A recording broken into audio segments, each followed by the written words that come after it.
Well, hello, hello, and welcome to Thriving Thursday. And I just, first of all, want to say thank you so much to all of you who answered my ask when I asked, oopsie, this is real life. So that's my daughter calling me. Sorry about that. But yeah, so I wanted to just go back to the basics and really start utilizing this beautiful safe space that I've created for kind people who love their animals to really remember that each and every one of you has the ability. You came in knowing how to trust your intuition. You came in knowing how to communicate with non-human species until it was programmed out of you. And my question to you is, how old were you when you shut down your intuitive capacity to feel and make the world a better place because you were empathic and you were sensitive to all the suffering and the pain that is going on in the world, and perhaps with your own animals or animals in the wild, and to really turn toward your own journey of nourishing yourself, because when you are filled up, you have the energy, right, to go out there and make a bigger impact in the world. And some of you have probably already heard this story, but I'll tell it again for all you new incredible tribe members that have joined the Vital Animal Pack over here at sarahjanefarrell.com. And that is that I was always made wrong. I was always made wrong for being so sensitive, just too sensitive to things that other people couldn't see. And certainly I was made wrong for speaking the truth to situations and people where I could feel there was conflict and struggle going on, and I would just blurt it out. So I grew up feeling shamed that I lacked tact. That was one of the things people used to say. Or I didn't handle authority very well because I didn't follow the rules. So this is for all your rule breakers and dark horses and lone wolves out there that are really shaking things up in regard to how we come back into congruence, into full transparency of knowing that we don't know everything, and that there is no manual for this new path into what it means to really be human and to be alive at this time, and to go anyway, because the world needs change makers. We're all being asked to be pattern disruptors, and we have to be willing to, first of all, acknowledge our part that we're playing in that, and also to keep our hearts open, because we're coming up against so much resistance in the old patriarchal systems of that. People are still kind of literally flogging a dead horse and trying to lead a horse to water and making it drink, and not knowing that the number one thing that we have to do before we can even start helping other animals and other people is to ask for help where we need it, and grow our child parts up, and stop hiding for fear of rejection or judgment, or any kind of attitude or consideration that creates more separation in a world where you're actually playing a huge role in bringing ourselves back to the heart space. And you can hear the hardy-does coming home to roost. The sun's gone down here. So today's little tip is, how do you come back from a place like I did, where I totally shut down my intuitive capacities after seeing my father kill a beautiful, beautiful kudu that had the most magnificent horns that I'd merged with, and felt every piece of his life force leaving his body, and feeling like I was dying alongside them. And I got so frightened by the experience of that I shut it down for a very, very long time. I was still sensitive, I was still intuitive and empathic, but I kind of put a heart wall up to keep myself from feeling that deeply. And it created a lot of heartache and a lot of struggle in my life, that I often wonder if I'd kept myself open to intuit at a time when animal communications wasn't even a thing, and people didn't even talk about their animals having feelings. They were just part of our family, and you loved them and you got on with it. And if they got sick, you took them to the vet. So, I think fast tracking forward, if I could speak to my younger self, it would be to say, trust your sensibility, trust in the nonverbal, unspoken energy that actually is saying, go there, and look at where are you being triggered. What is it from the experience of your past that still runs your life because you haven't managed to grow those child parts up in a safe space? That there is no separation in the language of the heart. And in attachment theory, we know that we're wired for connection. So, why would we want to be close and love and to be loved in a world that's showing you that it's not okay to be yourself? So that early imprinting, just like me, pre-7-year-old, that had that experience with watching a beautiful animal die for absolutely no reason other than some man's pleasure, who was my abusive, narcissistic father's pleasure in taking away life. I still feel that is just such a senseless way of being. And just how much it creates implicit nonverbal cues of how we experience and walk our way through life. And does it make sense that if you're repeatedly shamed of being too sensitive or being too much of anything, that your body's always going to prepare you based on that story, based on that experience of the past, that you can't decode or rewrite those old patterns on a nervous system regulation by breaking that implicit bias, because we're all biased by our programming and our conditioning and our learning, how we fit in the world. And I think another reason why it takes us decades of getting our PhD experience out there in the big world of lessons and shadows, that it's not necessarily true. So, what's going on inside your body is animal, right? It is mammalian. It feels, it changes our biochemistry when we're feeling stressed, or we're feeling anxiety, or we're feeling sadness. And why a lot of my clients who are in the healing realm or are in the transformational area are feeling the sense of bewilderment, of a new way of feeling exiled from our heart space, and that it's part of this new process of out creation, of going into uncharted territory where there is no manual. There is nobody that has gone before you that has the answers that you're looking for. The answers are within you, and we're accessing that in big and beautiful ways, which is why so many of the healers and so many of the people that are working with this new 5D reality are having respiratory issues, because there's just so much grief on the lungs that is coming up that isn't necessarily yours per se, but is part of you because it is part of the collective healing of this great wound of separation sickness.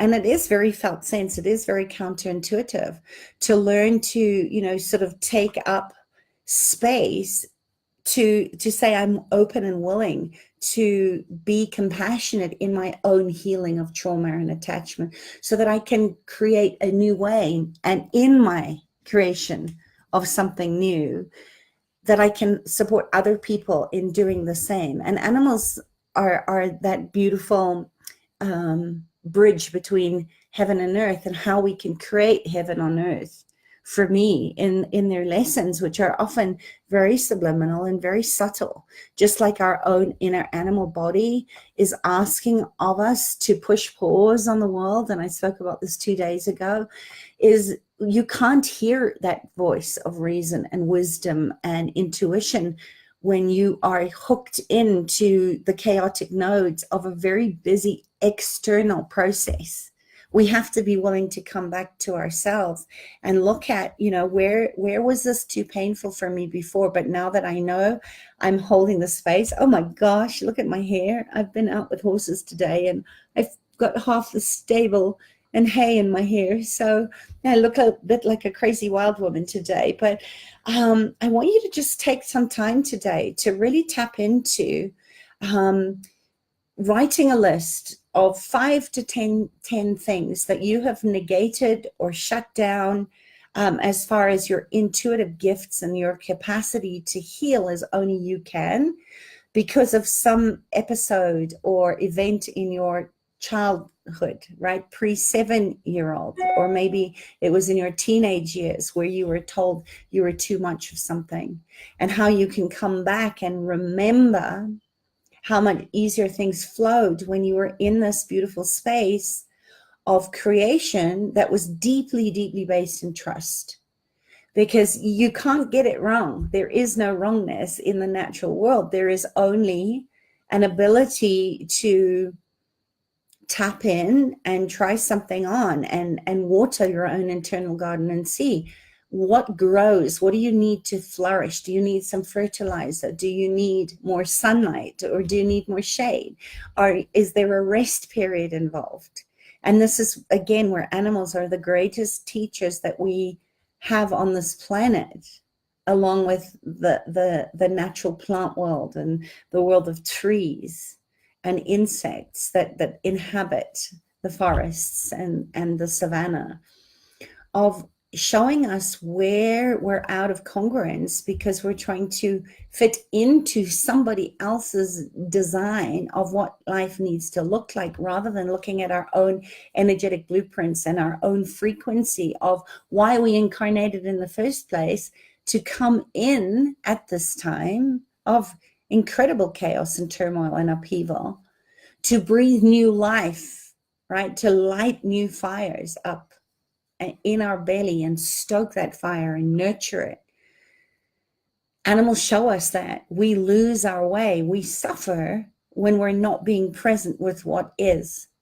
So today I would encourage you and invite you to share it if you're willing to be brave enough to step into this space of lion-hearted leadership, of 1 or 2 things that have come up for you that have been old triggers that have shut you down, and what step you're going to take. And the first one is always acknowledging that it's your step and you have the power to choose your step, not wait for somebody else to give you permission to move toward resolution, right? Integration and synchronization, resolution is the way that we grow. And animals don't get attached to the story, right? They're just saying, I'm not interested in that. That's not where I live. I live in the present. And right now, I'm going to move. I'm going to run like the gates have been left open. And I'm going to go and just see where I land and enjoy the unburdening of that, right? The unbridled life. Literally take off the bridle, run bareback with a horse that really shows you how to stay in that heart space to create, based on your experiences and your big why of why you came here at this time, to contribute to a better world that is calling you to serve in every way that you possibly can the brokenness of the old ways. So tomorrow I'm going to share with you how to remember, because this is all just remembering your yes and your no, right? And how to create strong, healthy boundaries so that you create a win-win in whatever right relationship you're creating. And that's one that's beyond fear, beyond judgment, beyond reactivity. but more about how am I going to respond to the people, things, ideas, thoughts, feelings, creations that are showing up, and trust them so that you can go out there and do what you do best. So I hope you join me. And if there is anything specific that you want to talk about or you want me to speak to, please post your comments in the comment box below. And I'm going to start working my way through a lot of the beautiful questions that so many of you added to my ask of what you would like to know. And I got, wow, I have to show you this. I don't know if you can see it, but flying ant just flew in to my office. It's always a great sign, because flying ant reminds us of that rain is coming, and rain is always such a beautiful medicine to settle the dust and just let the new energies of what you're creating soak in to your soft-bodied animal skin that you're in, or the earth that you're standing on. And they're amazing. They're actually amazing little creatures, because they come out of the nest and they drop their wings and then they go off and be termites.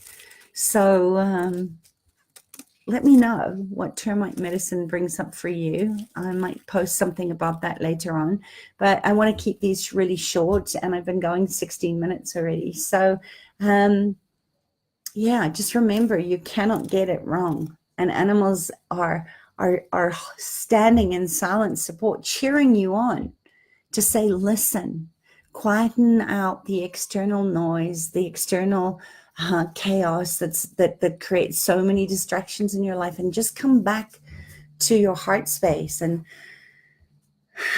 let's end with that. Just give yourself, put your arm under your shoulder, under your armpit, put your other hand on your shoulder, and just give yourself a beautiful, big, full body hug.